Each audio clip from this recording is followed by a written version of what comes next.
There is a specific momentum to the midnight road trip. The work week ends, the city closes in, and the only solution is to hit the highway and leave the noise behind. For two friends in Pune, that urge hit on the first night of the monsoon season. They decided to take a motorcycle straight into the winding, treacherous roads of the Kashedi Ghat. Nearly 2,000 miles north, another group of friends packed into a car heading for the dizzying, freezing heights of Rotang Pass in Manali. Both groups were chasing the liberation of the open road, and both shared a far more dangerous commonality. They were explicitly warned by locals never to travel these specific routes after dark. An old tea vendor warned the bikers about a Chakva, a folkloric entity that traps travelers in an illusionary maze. In Manali, the hotel staff warned the drivers that Rotang literally translates to the Valley of Death, a place where the mountains claim anyone out past sunset. When you spend your life navigating gridlock and concrete, it's easy to treat a geographical warning as a quaint rural superstition. You assume your headlights and your engine are enough to cut through the dark, unaware that the road itself is shifting. The first sign of trouble begins with the environment. The temperature drops. A dense, unnatural fog rolls in, swallowing the headlights. The road empties out, and suddenly the basic laws of geography stop making sense. This is the Chakva, a supernatural environmental snare.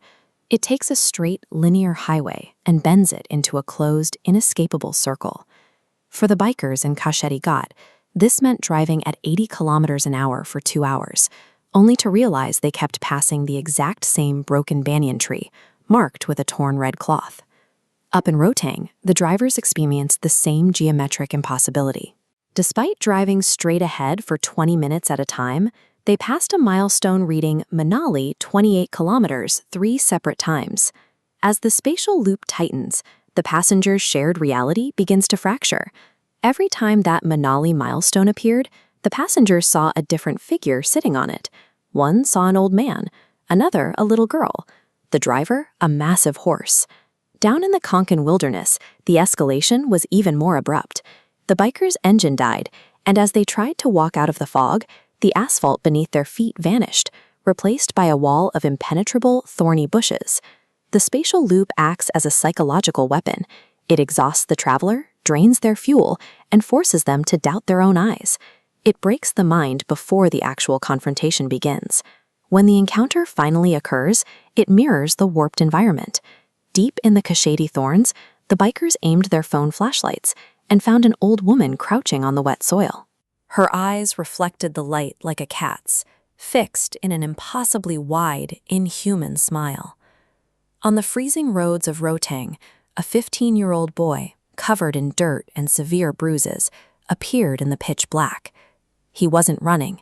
He was calmly walking, keeping pace with a car moving at 40 kilometers an hour. These entities appear to follow a pattern. They do not force their way into the vehicle. Instead, they exploit terror or pre-existing grief to secure an invitation. One of the passengers in Manali, Same, was mourning the recent loss of his younger brother. Seeing a battered boy outside in the cold bypassed his logic. Despite his friends screaming at him, Same reached out and rolled down the locked window. Physical barriers like steel doors or high speeds offer no protection against a predator that targets the mind's vulnerabilities. Both groups eventually saw the sunrise. They escaped the mountains and returned to the safety of modern civilization.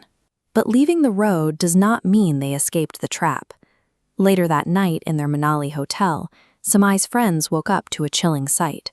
Samai was standing in front of a mirror, his eyes bloodshot, dark handprints bruising his neck. He was staring at his own reflection with that same unnatural smile, singing a twisted, childlike lullaby. The bikers in Pune suffered a different fate. While they made it back, one of them fell violently ill immediately after.